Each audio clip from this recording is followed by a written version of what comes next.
Hello and welcome to another episode of Cooking with Bryson. Our guest chef on today is JD, who also has professional training. So just more proof that we're not just winging this, completely making it up every single episode on the fly. Logistics as always, for those of you who are joining us live in the Q&A window down there, please feel free to throw in any questions during the episode, and we will get to them if we can. We really like that kind of engagement. Today's charity that we are highlighting is the Epilepsy Foundation, so please make donations there. And as always, we are just as interested to see what you make as you're as interested to see what we make. So please post your pictures, tag us, Chef Bryson, and we would love to see what you've made. JD, how you doing? I'm doing well. How are you, Bryson? Every day is a holiday. I wish. Hey, I'm 99% unicorn, okay? It's just rainbows and elves all the time. Fantastic. I'll bring a little bit of cowboy love along. Cool. So let's see. Chicken Parmesan, everybody's had it. You know, you've had it at your really fancy restaurants. You've also had it at Olive Garden, probably. This is one we like to make around here because it's about an hour to make dinner. Quick, a couple pans. We don't have to worry about making a big mess in the kitchen, and so we'll go ahead and get started. First things first. Yeah, first things first. What are we drinking? I am drinking, so the wife has some friends that go to California every year and brought me back a Mafalda from the Fratelli Parada winery, 2015. I've got a Sin Fronteras, also from California, a 2018 red varietal. Excellent. A little young, but felt appropriate for this meal. So first things first, I've done, you know, what we call in the industry, mise en place. Everything has its place. You're getting everything where it should be. Just makes it simpler for the rest of the time. You're not searching for something. I know I've always had to run off to the store in the middle of something, and it's just crazy. So what we first want to do is make sure we kick our oven on to 350 because we're going to finish this in the oven. So I've gone ahead and done that a little earlier tonight. And I'm also cheating. My stove for boiling water, I don't have a whole ton of room. So nice little tip is I've got a small pot in the back here with some hot simmering water that when I move to the oven with the stuff on the stove, I'll be able to just throw my pasta in and get going. So first things first, and I think I've said that second. We're going to start with the making the marinara sauce. You know, I just recently watched a comedian with my wife, and they talk about whenever you go to an Italian restaurant, they change voices. You know, they're like, "Hey, would you like to have some spaghetti with mozzarella?" You know, so if I move over, you know, call me out on it. So we're going to start by warming about a quarter cup of olive oil in the oven safe pan that we've got going on. We're also going to mince some garlic to add to that. The important thing about that is we don't want to brown the garlic. We just want to basically seep some of that wonderful flavor out of it. So I've gone ahead and peeled a few cloves here. I'm going to smash them and take my chef's knife here and just give it a quick chop. Depending on how large you like, some people like to do it in slivers. We prefer it a little more in a mince here. So I'll take and add that to my oil here. Sounds like I got it just a little warm.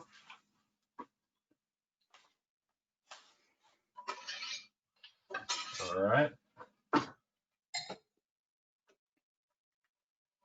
right, so while that's going on, I'm just going to go ahead and weep a little bit of that nice oil out of the garlic here.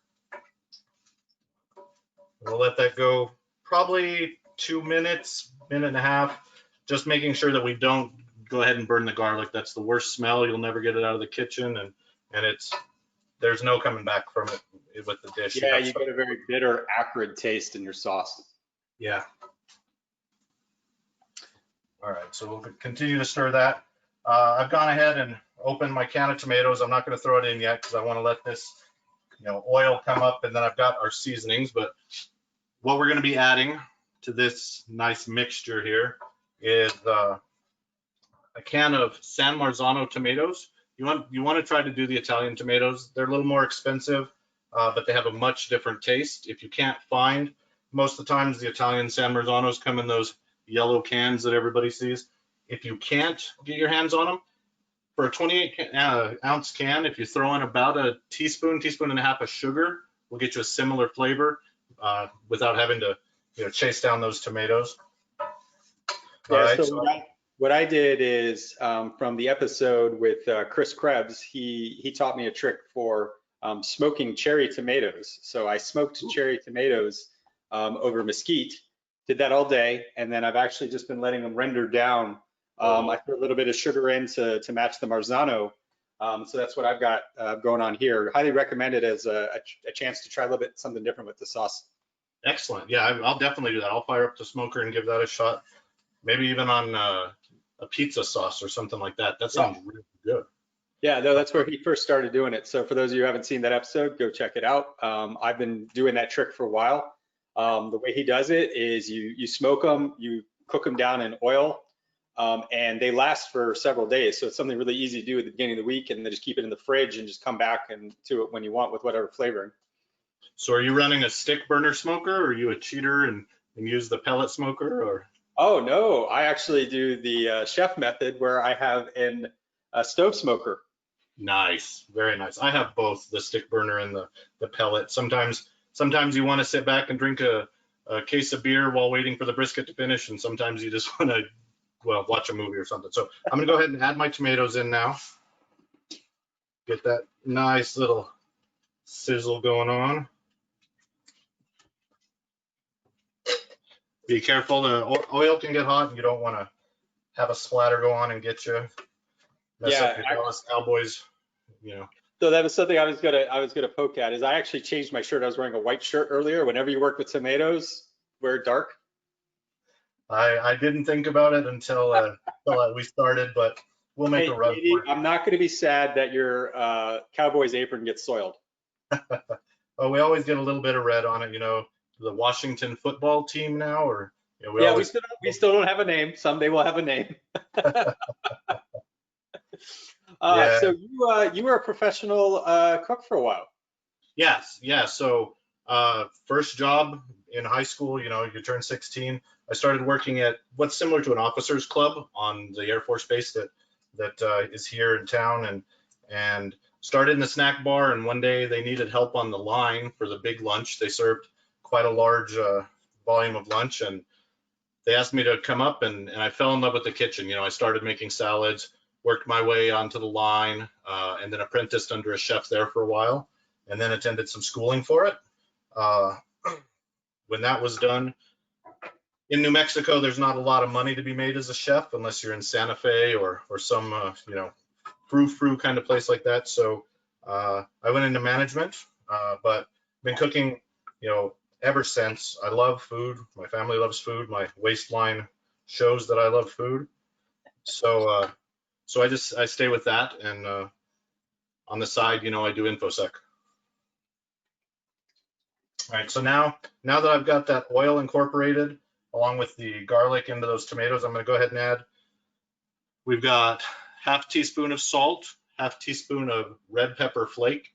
If you want to, ramp that up a little bit, feel free to add a little more. And then about a half teaspoon of dried oregano. So I'm just going to throw that in there. Make sure we get it blended all the way around. I don't know if you notice I'm doing the cast iron and tomato shuffle here. A lot of people think you can't do tomato sauce because of the acidity in the cast iron. If you clean it and you don't burn things, you should be just fine. And I love being able to just take this from the stove to the oven and finish off there. So we've got that mixed in. I'm going to make sure it stays at a really, really low simmer while we go ahead and start thinking about putting our chicken breading station together. I just need to make a shout out. So for the first time, my twin sons have actually joined and are watching us. So hey, Alex and Jacob at home. Cheers, welcome. All right, so I got a nice low simmer happening here with the sauce. We're gonna let that continue to go. While that's simmering here, I've gone ahead and started my three compartment station here. So we have our first, which is, I'm actually, my wife tends to avoid gluten. She's had some issues. We believe it's celiac, but we haven't had a full, thing there. But we've got flour, and this is gluten-free flour. I love cup for cup, with some salt and black pepper. I like to use cracked black pepper. This one I'll go ahead here in just a second and add an egg and just scramble it slightly. And then we've got breadcrumbs, and go ahead and cheat here. Hey, you got me beat, Bryson. And I've got some Italian seasoning mixed in with my breadcrumbs here. So the egg, you really, really don't want to overbeat it. It's going to be just a little bit of mixing. We're not trying to scramble it. We're just trying to use that albumin in our favor and create a nice little binder going on. Come back here to the sauce and make sure we're simmering.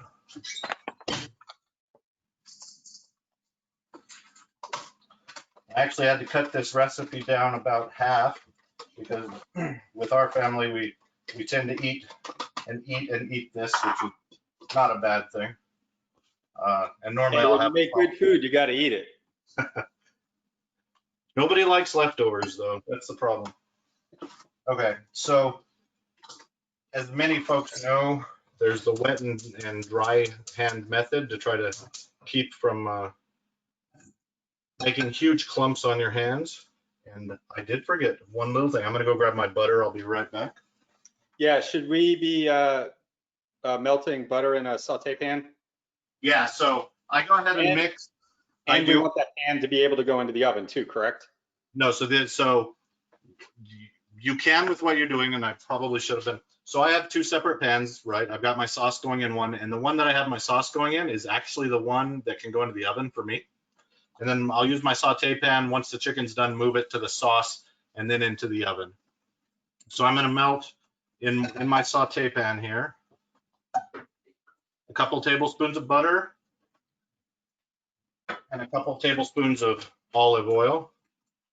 So why do you mix up the two oils? So smoke point for one thing, right? So this will help me prevent burning the butter as I bring it to a temperature that'll give me a nice brown on the chicken. But I also get a little bit of those fat solids that always add a little bit of flavor. There we go. So my sauce is a sizzling.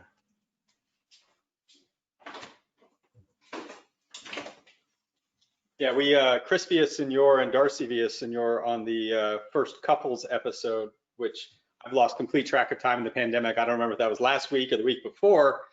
He did the same thing when we were searing the steaks with the olive oil and the butter. So it's just it was the first time I'd seen the mixing of the oils. Didn't get a chance to ask him why he did it.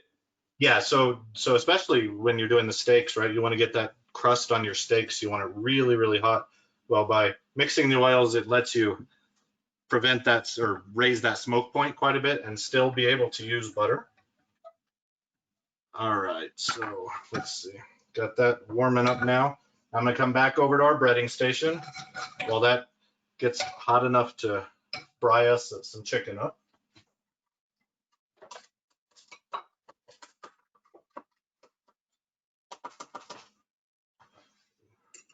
So what do you do for fun when you're not cooking, Bryson?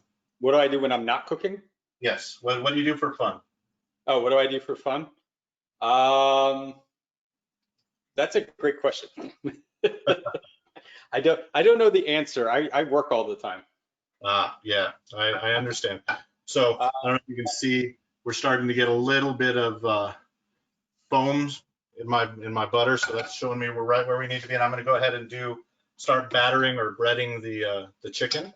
A lot of people will pound these out, right? They want that cutlet, but I'm more of a chicken meat than a chicken cracker kind of guy. So I like to run them a little thicker. You can pound them and still come up with a decent width there or True. depth. True. So mine's pounded, and I like that because I find it also gives you it opens up the fibers of the chicken. It does. You get a little more tenderness. You might not have to use a knife or something like that to cut it up. All right. So I've gone from my flour to my egg, and now into my breadcrumbs.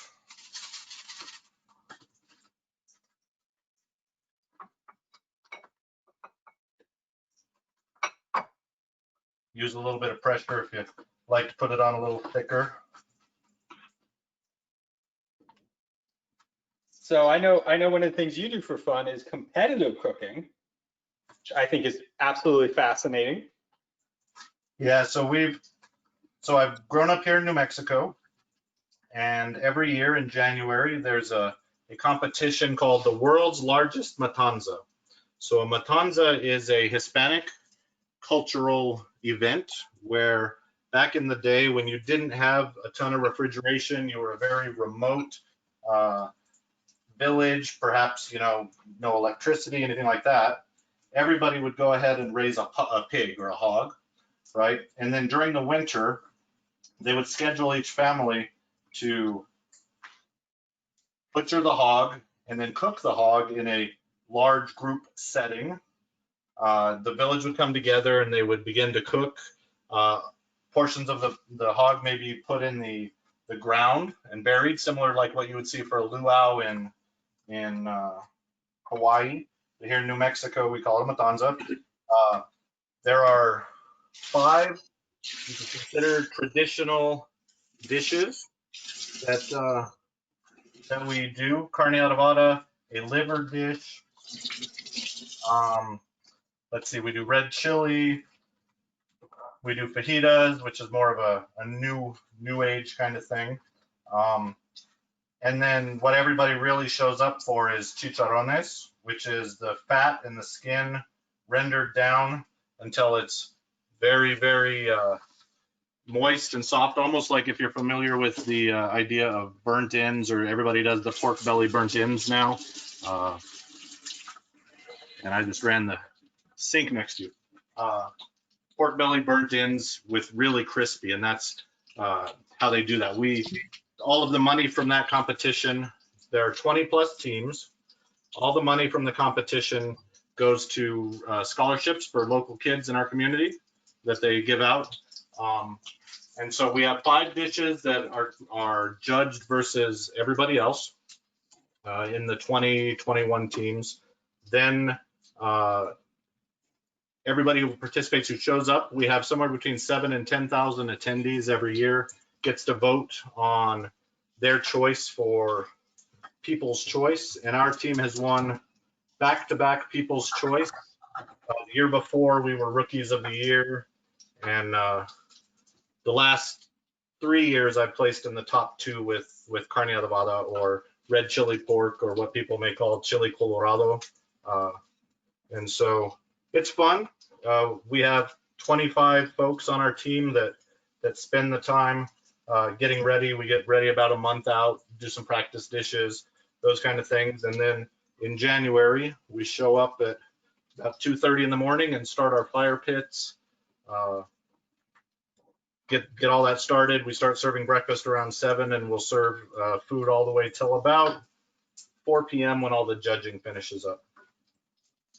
And our team, not this past year, but the year before, was featured in the LA Times. So if you look up world's largest matanza on the LA Times, they've got an article in one of my recipes for fajitas there. Just make sure you're checking on them so that you can see them as they start to brown, and flip them, get that nice golden color. I've probably got another minute and a half on these here. I'm running a little bit thicker than you are. Hey, I didn't turn them into chicken crackers by pounding them. Well, it can become a competition, not that it's competitive in my house, but see if you can make one bigger than the plate.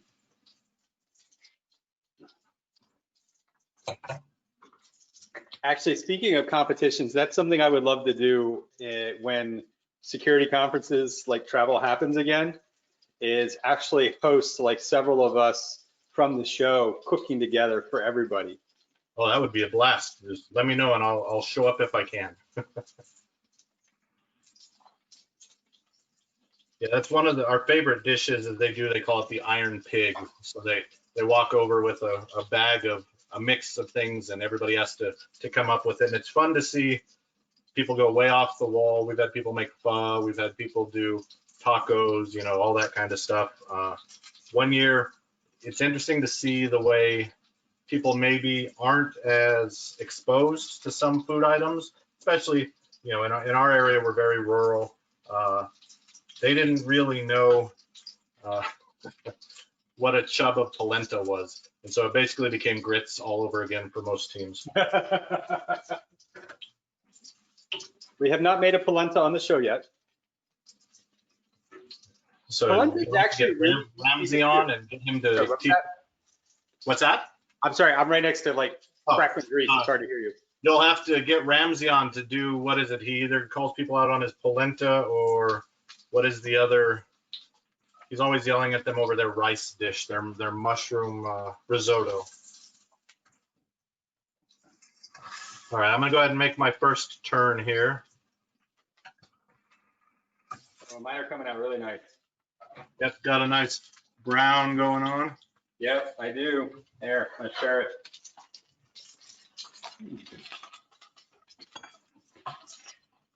Oh, there you go. You can see it. Nice. And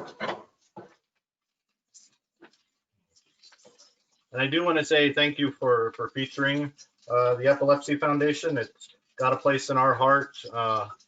My daughter has temporal lobe epilepsy, and we didn't know about it for the first 17 years of her life. It was the January of her senior year in high school when we were sitting down to have dinner, and she just kind of stared off into space for no reason, and didn't come out of it for a second. And we ran over and grabbed her because she was sitting at the bar, and she fell into a full tonic-clonic or grand mal seizure, and we'd never heard of it. You know, she had not shown any what we knew to be signs, but comes to be that she had always told us for a long time, since she was probably elementary school age, that she was feeling deja vu.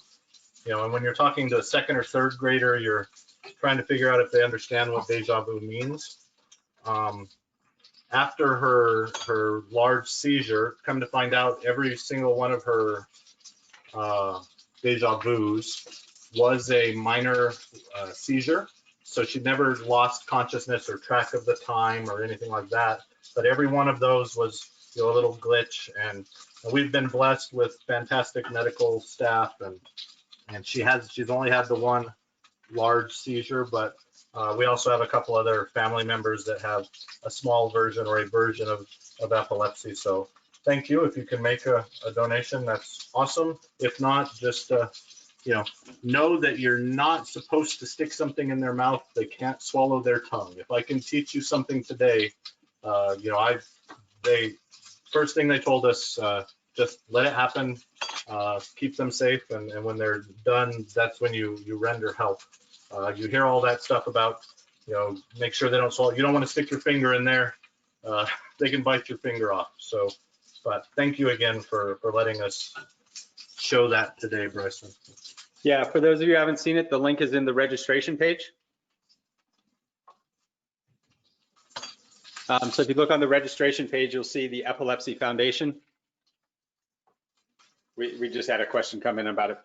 Oh, okay, awesome.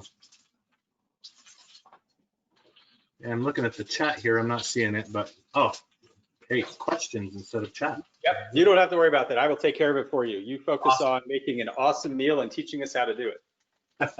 Awesome. Well, I'm still working, and you can see that, you know, we're starting to brown up even the bits on the inside, and because we've added that oil to the butter, we're not going to burn. We're not going to have a smoky kitchen here, which I might do every once in a while, depending on what we're cooking for the day.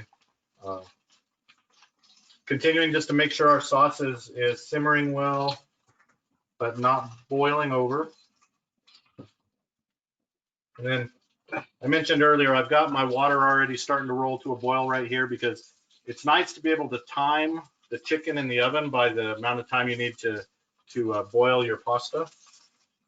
Oh, I missed that. I had not started boiling my water. Actually, what kind of pasta are you using tonight? So we've tried many different gluten-free ones, and we found that the Barilla gluten-free actually holds together really well. It's a corn and rice. Some use some sorghum flour and that kind of stuff, and it breaks down in the fridge. So after a day or two, if you don't get to the leftovers, they're not really happy. And so just use one I can get my hands on, and the wife seems to like, the kids like, and so we've tried many of the different ones. The brown rice pastas we don't care for. So yeah, and we're just going to be using spaghetti today. So for those of you who can try something a little different, actually without gluten-free, so I have like genuine Italian pasta that I can get there's a special store near me that offers it, and it really is different. I mean, the stuff that you can typically get in the grocery store compared to the way this comes, where they like make it the old school style, it is a huge difference. You have a much shorter boil time as well, right? Like, are you probably at 6 or 7 minutes for that? No, actually, I found that this stuff usually got to go longer. Oh wow, okay. Yeah, it's like it's a coarser wheat, which the other advantage to this, because everybody is always like, oh, I mean, everybody today, right, is anti-carb, right? Carbs are bad, carbs are bad, keto. This stuff, the way that they make it is not simple carbs, so it really it actually it's better for you. Awesome. Probably really carries a bunch of fiber and counteract all those keto carbs. Yeah. I've never been a fan of that kind of stuff. I'm like, look, I'm gonna work out. I'm gonna eat relatively healthy. I want to enjoy what I eat. I don't want to cut entire things out. I have friends who are really into CrossFit, and they're just like, oh, you can't eat all of these things, like the caveman diet. And I'm like, right. I'm pretty sure caveman ate beans. Like, I don't understand that. And my daughter loves beans, so I can't cut beans out. Like, one, I mean, you got to keep the kids happy. Right. And then the other part is, I don't understand like only eating. I can't understand how only eating like heavy into like the protein, like meat way, like the keto way, can possibly be healthy either for you in the long run. Right. No, I'll admit I went down the CrossFit path and I did keto for a while. I actually lost somewhere around 40 pounds in a year. I had some blood pressure issues and decided to get in shape and try the whole triathlon thing. I did that for a year, got up to a half Ironman. Don't know why I subjected myself to that, but it was fun. But yeah, I'm with you. If I'm going to live, I'd rather live to be 60 and enjoy all of the things that I put into my body than be 100 and not have enjoyed those extra 40 years because I was eating the same thing over and over and over. Well, JD, you are always welcome to join us for yoga Monday to Friday. Oh, you don't want to see that. I don't have to see that. It's free yoga, man. We're here to help. Oh, okay, cool. Well, I've started following, and I remember when Jake, and I can't remember Forensic, her first name, they started Deeper Fit way back in the day at Sands Deeper Summit, and I jumped into that and had fun with that. And I've noticed like the red team fit and the blue team fit, and all that is just going off the walls. I guess us blue team guys have to try to stay ahead of y'all, and we should get back into it. There's blue team fit. All right, so I believe my chicken is where it needs to be. I'm starting to see a little bit of clear juice come out through the top. So that's one way to tell that you've made enough cooking happen that it's ready to move to the next step. And so I'm just going to take from my saute pan here and lay it down into my sauce. I'm going to go the other way because I did my chicken in a cast iron. So I'm going to bring my sauce into my cast iron because my sauce has been just simmering all day. Oh, that's fantastic. All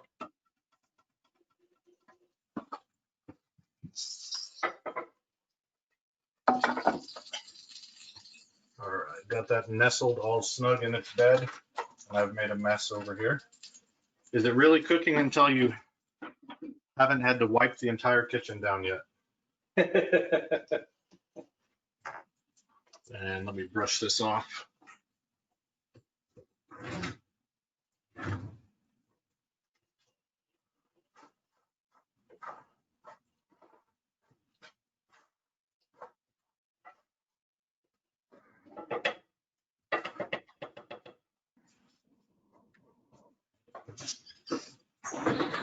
So that's what mine looks like.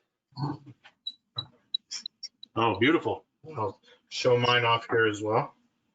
Cast iron as well. So next, what I'm going to go ahead and do is cheat it a little bit. I went ahead and bought some fresh mozzarella and cut into 2 pretty significant pieces. I like cheese. I noticed on the recipe I had 3 ounces per, probably closer to 2. But if you like, you can't cheese, go wrong with more mozzarella. and so I'm just going to place those over the top of the chicken.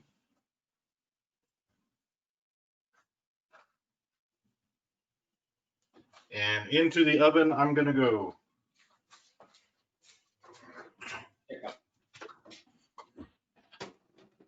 Oh, there we go. Ah.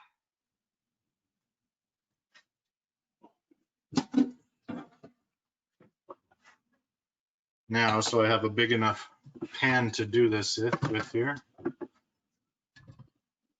All right, so you've had quite a few people on to cook and teach you a recipe. At some point, are you going to teach us a recipe? Oh, that's funny you say that. I hadn't really thought about me doing a solo one yet. So some ideas I've got to, so the show is currently booked with guest chefs into the 2nd or 3rd week of December. And so I guess I'll announce it here, and at some point I will really like put something out about it. So one, I'm going to be creating a YouTube channel for this, so these will be easier to consume. But I'm thinking for the last 2 weeks of December, I'm going to do 2 special episodes. One is going to be the people's choice, the fans' choice. So y'all will vote for which chef should come back. And then the last episode of the year will be my choice, where I get to take back my favorite chef from all of this. Excellent. Yeah, no, it's funny. I hadn't actually thought about me doing a thing. Not sure how I would do that because I don't want to do it like just me. I really like doing it with somebody else. Maybe that'll be like one of those things is one of those will be my recipe and I'll do it with somebody else doing it. Have you thought of doing it with your, did I hear you say you have boys? Yes, so my twin sons are watching us right now cooking from the house, from their house. Okay, awesome. So actually, yeah, Alex and Jacob, if you'd like to do an episode with me, I think that'd be really great. And that could be one I would, well, either I come up with the recipe or you come up with the recipe. That'd be cool. 3-ingredient mac and cheese. That is not what my recipe would be. It's the best mac and cheese you'll ever have. I like to follow Serious Eats, and Ken J. Lopez Alt has a 3-ingredient mac and cheese that even beats Kraft macaroni and cheese. I would do a spatchcock roasted chicken with a verde sauce. And I don't know what I would do for sides yet. I would probably try to be a little fun with the sides, but I really think that learning how to properly roast a chicken is an important skill. And I mean, that's not something you can do leftovers. I mean, fresh chicken coming out of the oven is just, when you do it right. Dry brine it ahead of time. Get that crispy skin going on. All right, I got a rolling boil going with my my water here. Are we going to be dumping pasta in? Yes, we are.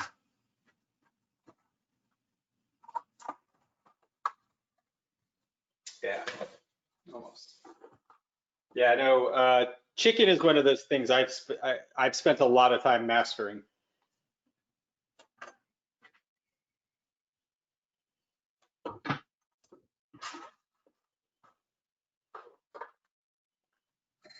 And so when you spatchcock it, are you going to do it in the oven? Or are you going to do it on a grill, in the smoker? That's a good question. So for episodes, it's kind of difficult to do grilling. Just Sure. doesn't work out. So I'd probably do it in the oven. Personally, I've been wanting to smoke a spatchcock chicken for a while. I just haven't got around to it. So throw it on the Kamado and like, I can literally taste it right now as I'm talking about it. So how do you like the Kamado?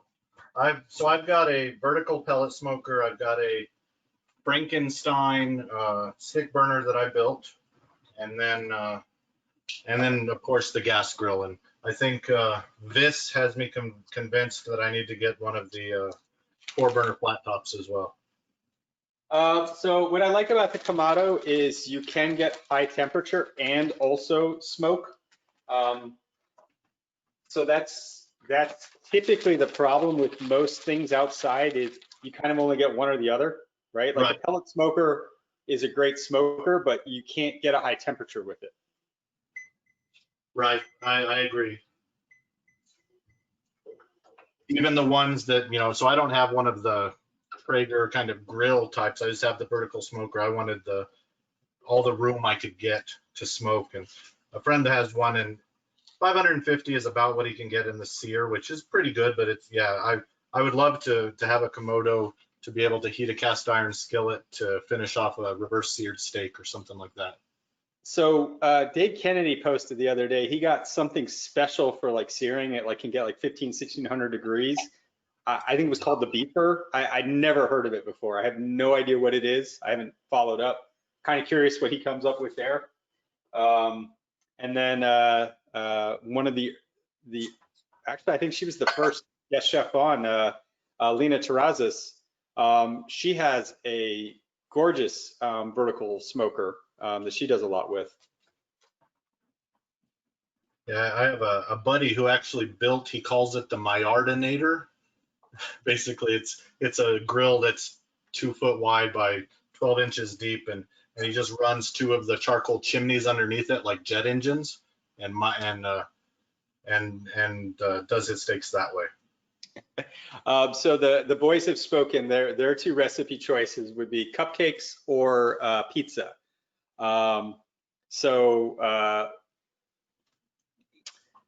We did a really fancy cake icing a month and a half ago. That was Keenan Skelly, where we learned how to make a mirror glaze, which you could make on cupcakes or cake, either way.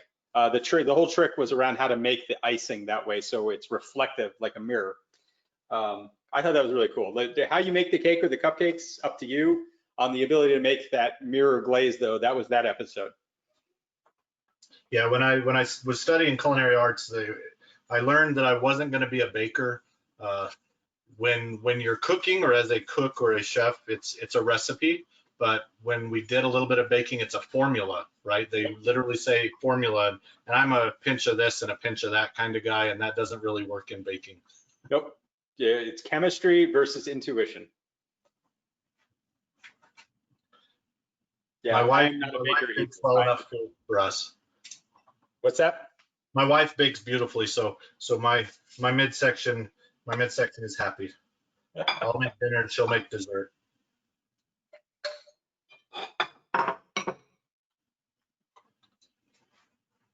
Looks like I got about 5, maybe 5.5 minutes left on my pasta here. I just peeked in on the oven, making sure that everything's nice and hot in there. The cheese is starting to melt, start to probably get bubbly in the next couple minutes.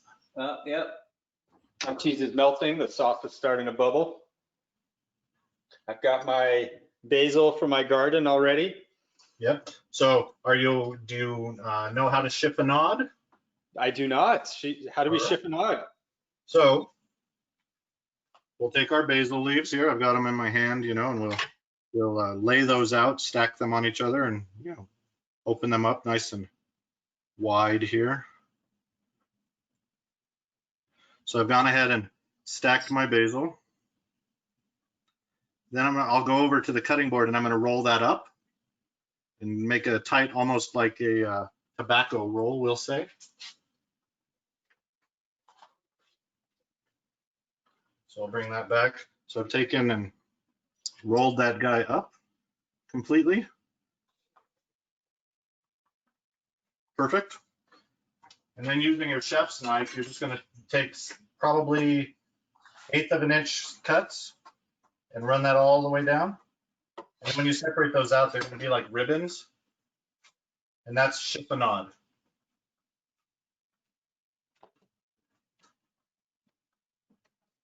When you've had to work a dinner rush somewhere and make, 2 cases of that, you'll never want to make it again.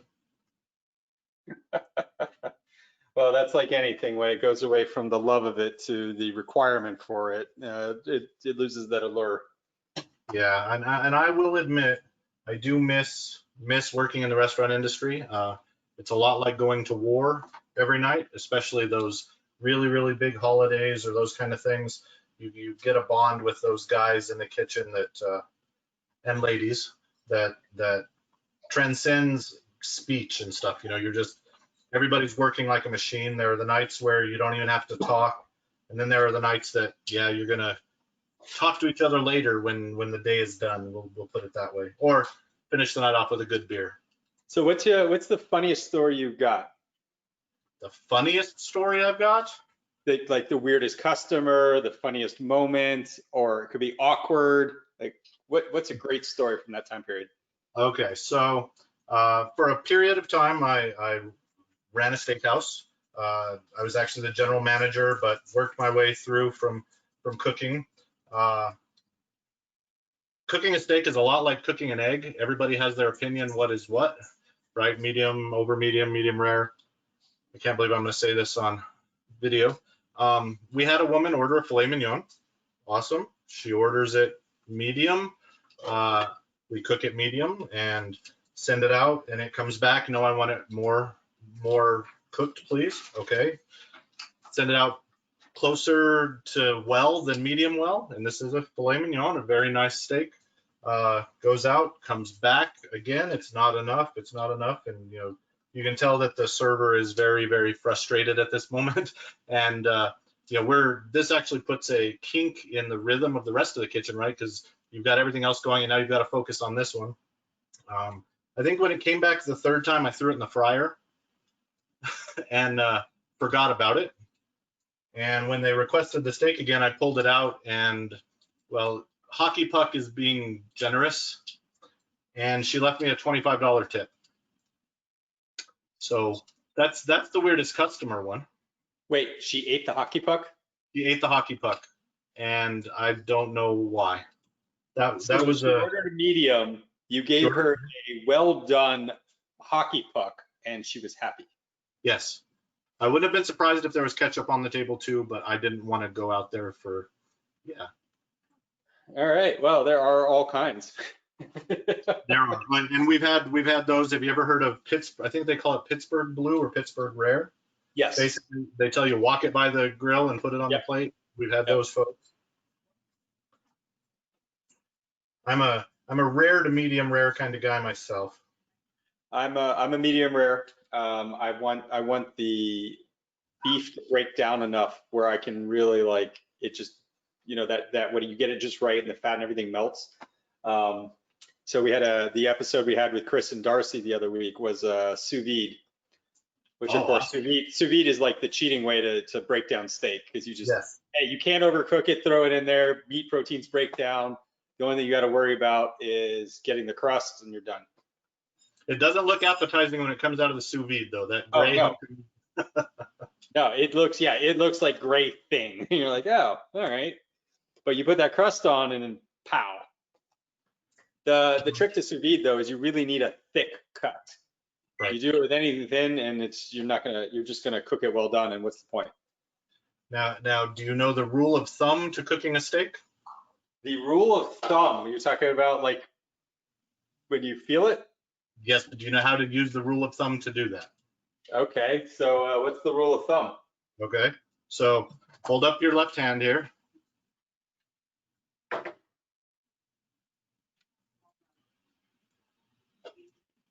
All right, well, okay, so touch the pad of your thumb and feel that. That's a rare steak.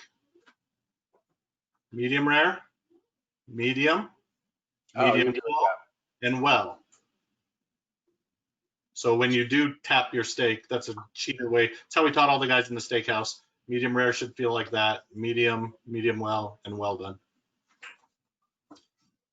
All right, so I'm going to dump my pasta. My timer went off.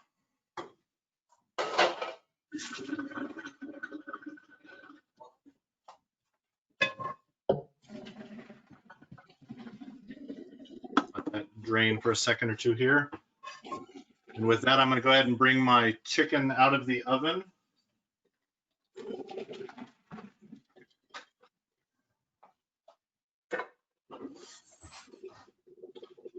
Got a nice little bubbling going on there.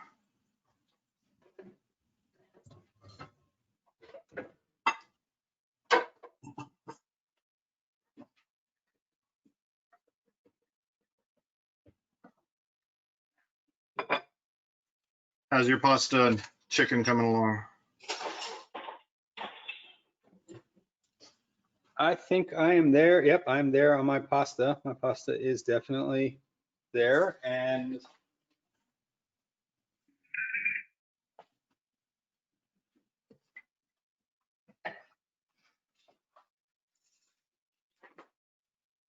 yep. Awesome. So in the recipe, I mentioned a long tined fork. I can't find mine, of course, so I'm just using a pair of tongs and twisting to make a nice little vertical nest. Everybody likes to see their chicken up high. So I'm just going to do it like I do a salad with a fork and spoon.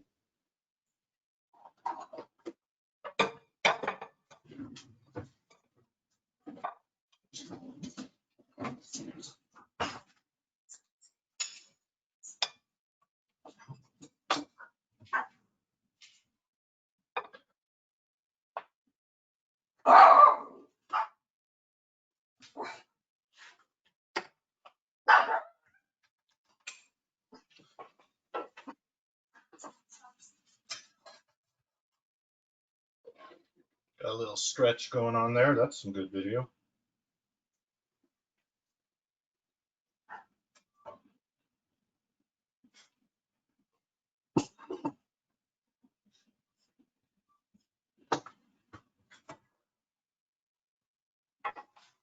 And then we dress it on the top with our chiffonade.